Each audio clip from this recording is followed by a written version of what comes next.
এখন পর্যন্ত আজকে হচ্ছে আমরা আমাদের 15তম দিন। আমরা এখানে অবস্থান কর্মসূচি প্রথম আমরা 4 দিন আমরা অনশন কর্মসূচি পালন করেছি। তারপরে আমরা যখন যমুনা ভবনের দিকে লং মার্চ টু যমুনা ভবন যাই, তখন হচ্ছে আমরা পুলিশের বাধার সম্মুখীন এবং আমাদের উপর পুলিশের লাঠিচার্জ হয়। সেক্ষেত্রে অনেকে আহত হয়ে হাসপাতালে ভর্তি হওয়ার কারণে হচ্ছে আমাদের ওষুধ খাওয়ার জন্য আমরা অনশন ধর্মঘটটা ভেঙে এখন আমরা অবস্থান কর্মসূচি পালন করছি আজকে 15তম দিনে। এখন পর্যন্ত আমরা সরকারের পক্ষ থেকে বা আমাদের প্রশাসনের পক্ষ থেকে এখন পর্যন্ত কোনো আশ্বাস বাণী পাইনি। যদি বাণী পেতাম বা কোনো লিখিত আশ্বাস পেতাম তাহলে আমরা এখানে 15 দিন ধরে এখানে পড়ে থাকার কোনো দরকার ছিল না। এই ঈদেও আমরা এখানে ছিলাম।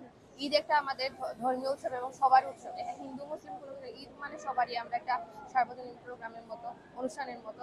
সেখানেও আমরা ঈদের বাড়ি না গিয়ে আমাদের যে মুসলমান বোনেরা আছে তারা এখানে কুরবানি করেছে। তাদের আনন্দ, তাদের সব মায়া প্রেম এগুলা সন্তানের মায়া সবগুলা ত্যাগ করে এখানে কুরবানি ঈদে এখানে ছিল। তাদের কষ্ট দেখে আসলে তাদের যে চোখের পানি, এই চোখের পানিগুলোর জবাব কে দিবে? এই চোখের পানির জবাব আমরা চাই। আমরা চাই যে আমরা যে দাবিগুলো নিয়ে এখানে বসে আছি সেই ন্যায্য দাবিগুলো আমাদের অভিভাবক বলেন, আমাদের প্রধান উপদেষ্টা মহোদয় বলেন, ওনাদের কাছে আমাদের আকুল আবেদন আমাদের দাবিগুলোকে ওনারা বিবেচনা করে যৌক্তিক দাবি হলো আমাদের সাথে বসুক, আমাদের সাথে কথা বলুক, অযৌক্তিক হলো আমাদেরকে যেন বুঝিয়ে বলুক। আমরা চাই ওনাদের একটা আশ্বাস, ওনাদের একটা লিখিত আশ্বাস। প্রথমত হলো গিয়ে আমরণ অনশন করেছিলাম। তো আমরা আমাদের উপর মহলের কোনো সাড়া শব্দ না পেয়ে আমাদের এই যে দাবিগুলো জানাচ্ছি বা বিভিন্ন মিডিয়ার মাধ্যমে আমরা কভারেজ করার চেষ্টা করেছি, কিন্তু ওনাদের কোনো সাড়া শব্দ না পেয়ে আমরা হলো গিয়ে যমুনা ভবনে গিয়েছিলাম। ওখানে গিয়ে আমরা চেয়েছিলাম যে আমাদের ন্যায্য আমাদের যৌক্তিক দাবিগুলো আমরা যাতে ওনাদেরকে প্রধান উপদেষ্টার কাছে আমরা জানাই, কিন্তু ওখানে পুলিশ আমাদের বাধা সৃষ্টি করে, আপনারা জানেন, সবাই দেখেছেন। সেখান থেকে আমরা ফিরে এসে আবার এখানে আমরা অবস্থান নেই। এখানে লাগাতার অবস্থান কর্মসূচি এখন পালন করছি আমরা, কিন্তু এখন পর্যন্ত কেউই আমাদের সাথে কোনো যোগাযোগ করেন নাই। আমরা চেষ্টা করেছি যোগাযোগ করার, কিন্তু ওনারা বলেছেন যে আমাদের মিনিস্ট্রিতে আমরা জানিয়েছি কিনা, কিন্তু আমরা আমাদের মিনিস্ট্রিতেও জানিয়েছি। আমাদের হলো গিয়ে আমাদের যে মহিলা ও শিশু বিষয়ক মন্ত্রণালয়ের যে উপদেষ্টা মহোদয় আছেন ওনাকেও আমরা জানানোর চেষ্টা করেছি, কিন্তু হলো গিয়ে ওনারা এখন পর্যন্ত আমাদের কোনো বিষয় শুনতেও আসেন নাই, কোনো প্রতিনিধিও পাঠান নাই।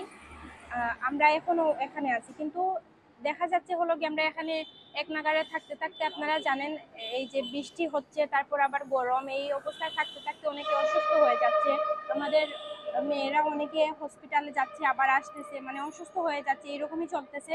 কিন্তু কতদিন আমরা এখানে বসবো আমরা জানি না। আমরা এখানে কিন্তু শান্তিপূর্ণভাবে কারো কোনো অসুবিধা না করে আমরা কিন্তু অবস্থান নিয়েছি, কিন্তু হলো গিয়ে যদি এরপরেও আমাদের আমাদের ডাকে ওনারা না আসেন বা আমাদের কাছে আমাদের কথাগুলো শুনতে না আসেন, আমাদের দাবিগুলো ওনারা হলো গিয়ে যদি পূরণ করতে না ব্যর্থ হন, তাহলে হলো গিয়ে আমরা আরো কঠোরভাবে অবস্থান নেব এবং আমাদের কঠোর পদক্ষেপগুলো আমরা গ্রহণ করব, যেগুলো হলো গিয়ে আমাদের সভাপতি আছেন সঙ্গীতাদি, ওনার সাথে কথা বলে আমরা আগাবো, যেভাবে আগানো যায় আর কি। আচ্ছা, হ্যাঁ, বছরে কিন্তু 2টা ঈদ আমাদের মুসলিম ধর্মপ্রাণ মুসলিমদের।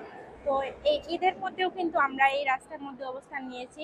আমাদের হলো গিয়ে বাড়িতে ফ্যামিলি আছে, অনেকের হাজবেন্ড আছে, বাচ্চা আছে, মা বাবা আছে, কিন্তু তাও রেখে কোরবানির ঈদের সময় আমরা এই রাস্তায় অবস্থান নিয়েছি আমাদের দাবি পূরণের লক্ষ্যে। কারণ আমরা জানি যে আমাদের দাবিগুলো হলো যৌক্তিক, এবং আমাদের যে আমাদের চাকরিটা খুবই প্রয়োজন, এবং হলো গিয়ে চাকরিটার জন্য কিন্তু আমরা যে আমাদের যৌক্তিক দাবিগুলো আমরা এখানে উপস্থাপন করেছি, সেগুলো যদি পূরণ হয় তাহলে কিন্তু ঈদ আসবে, ঈদ আনন্দের সাথে আমরা পালন করতে পারবো। কিন্তু এগুলা যদি চাকরি না থাকে তাহলে মনে হয় না যে ঈদটা আনন্দময়। কারণ আমরা সেই কবে থেকে 28 তারিখ থেকে আমরা এখানে অবস্থান করছি, এখন পর্যন্ত করতেছি, ঈদের দিনও আমরা ছিলাম।